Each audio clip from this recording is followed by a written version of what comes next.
محمد کے دیوانوں، اگر تم واقعی محمد کے دیوانے ہو، محمد کے پروانے ہو، تو محمد عربی صلی اللہ علیہ وسلم نے جس دین مبین کی خاطر اپنے دندان مبارک کو شہید کیا، جس دین کی خاطر آپ کے سر لہو لہان ہوئے، جس دین کی خاطر آپ کے بدن پر اتنے زخم پڑے اور اتنے پتھر لگے کہ بدن کا لہو گر کر کے جوتی مبارک تک پہنچا، اس دین کو اگر اپنے بستر پر پڑے دے کر برباد کر رہے ہو، اگر ہوٹلوں میں گپے لگا کر کے برباد کر رہے ہو، اگر اپنی انانیت کی وجہ سے برباد کر رہے ہو، تو محمد کے دیوانے تم پکے دیوانے نہیں ہو سکتے۔ اے محمد کے دیوانوں، اگر تم واقعی محمد کے دیوانے ہو، محمد کے پروانے ہو، تو محمد عربی صلی اللہ علیہ وسلم نے جس دین مبین کی خاطر اپنے دندان مبارک کو شہید کیا، جس دین کی خاطر آپ کے سر لہو لہان ہوئے، جس دین کی خاطر آپ کے بدن پر اتنے زخم پڑے اور اتنے پتھر لگے کہ بدن کا لہو گر کر کے جوتی مبارک تک پہنچا، اس دین کو اگر اپنے بستر پر پڑے دے کر برباد کر رہے ہو، اگر ہوٹلوں میں گپے لگا کر کے برباد کر رہے ہو، اگر اپنی انانیت کی وجہ سے برباد کر رہے ہو، تو محمد کے دیوانے تم پکے دیوانے نہیں ہو سکتے۔ پکے دیوانے ہو اور سچے دیوانے ہو، اگر سچی محبت ہے تو محمد عربی صلی اللہ علیہ وسلم کی ایک ایک ادا پسند آنی چاہیے۔ آپ کو محمد عربی صلی اللہ علیہ وسلم کا مبارک لباس پسند آنا چاہیے اور لباس کے پہننے کا طریقہ بھی پسند آنا چاہیے آپ کو۔ اگر آپ کو سچی محبت ہے تو محمد عربی صلی اللہ علیہ وسلم کا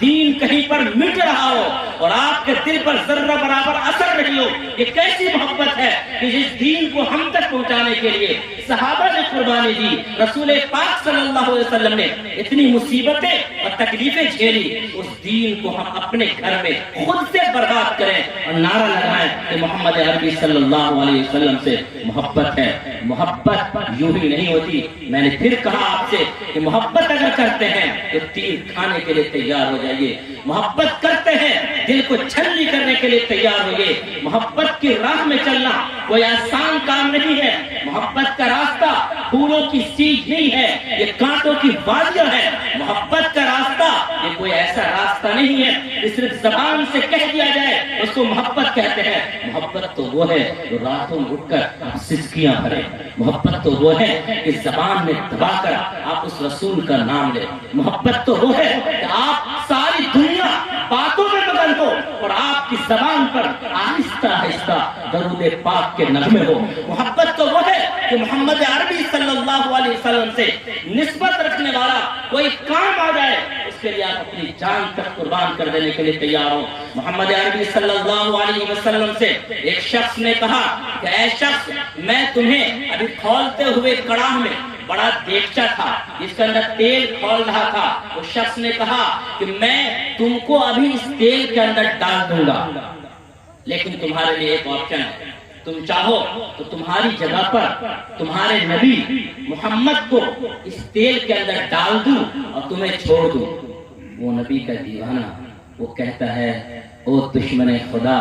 محمد عربی صلی اللہ علیہ وسلم اپنے مقام پر رہیں اور آپ کے قلب مبارک میں کانٹا چبھے، اگر یہ آپشن دو گے تم کہ محمد عربی صلی اللہ علیہ وسلم کے قلب میں کانٹا چبھے اور ہمیں تیل میں ڈال دیا جائے تو میں کہوں گا مجھے کھولتے تیل میں ڈال دو، لیکن میرے نبی کے قلب مبارک میں کانٹا بھی نہیں چبھنا چاہیے۔ یہ محبت ہوتی ہے۔ محبت تو وہ ہوتی ہے کہ صحابہ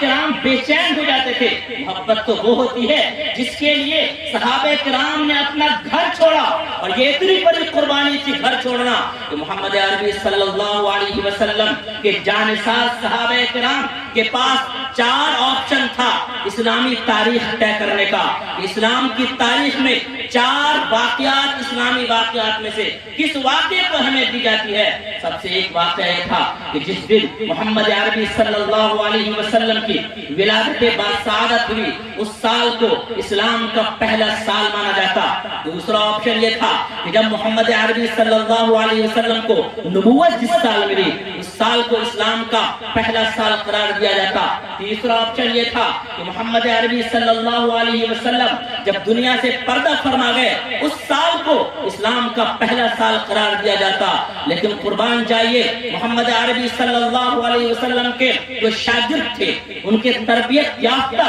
جو صحابہ کرام تھے، انہوں نے کہا نبی کی نبوت اپنی جگہ اہمیت رکھتی ہے، نبی کی ولادت اپنی جگہ اہمیت رکھتی ہے، اور نبی کی وفات اپنی جگہ اہمیت رکھتی ہے، لیکن سب سے بڑا اسلام کا اور تاریخ کا واقعہ وہ ہو سکتا ہے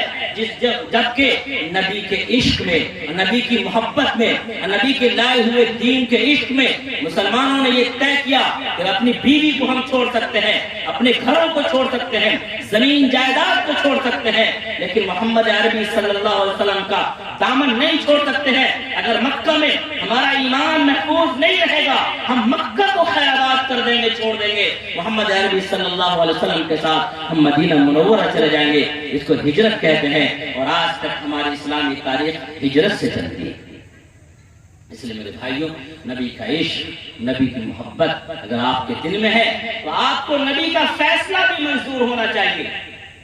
آپ کا فیصلہ ہے جس کا اونچا گھر ہو وہ بہتر ہے، آپ کا فیصلہ ہے کہ جس کے گھر میں ٹائلز اور ماربل لگا ہوا ہو وہ گھر اچھا ہے، آپ کا فیصلہ ہے کہ جس کی تجارت بڑی ہو وہ اچھا ہے، آپ کا فیصلہ ہے کہ جو معاشرے میں عزت دار کہلاتا ہو وہ بڑا ہے، آپ کا فیصلہ ہے کہ ڈاکٹر بڑا ہے، انجینئر بڑا ہے، پروفیسر بڑا ہے، لیکن محمد عربی صلی اللہ علیہ وسلم کا فیصلہ ہے خیرکم من تعلم القرآن وعلم، تم میں سب سے بہتر وہ ہے جو قرآن مجید کو سیکھے اور قرآن مجید کو سکھائے۔ اگر آپ کو قرآن سکھانے والا اچھا نہیں لگتا ہے، آپ قرآن سیکھتا ہوا آپ کا بچہ اچھا نہیں لگتا ہے، یونیفارم پہن کر کے اسکولوں میں، کالجوں میں، یونیورسٹیوں میں جاتا ہوا بچہ آپ کو اچھا لگتا ہے، لیکن نبی کا کرتا اور پیجامہ پہن کر کے اور ٹوپی لگا کر کے اگر مدرسہ جاتا ہوا بچہ اچھا نہیں لگتا ہے، اس کا مطلب ہے میرے بھائیوں کہ نبی کے فیصلے سے زیادہ آپ کو کسی اور کا فیصلہ پسند ہے۔ پوری دنیا میں، پوری کائنات کی سب سے اچھی کتاب اگر قرآن مجید ہے تو یاد رکھیے اس قرآن کو پڑھنے والا پوری کائنات کا سب سے اچھا انسان بھی ہوگا۔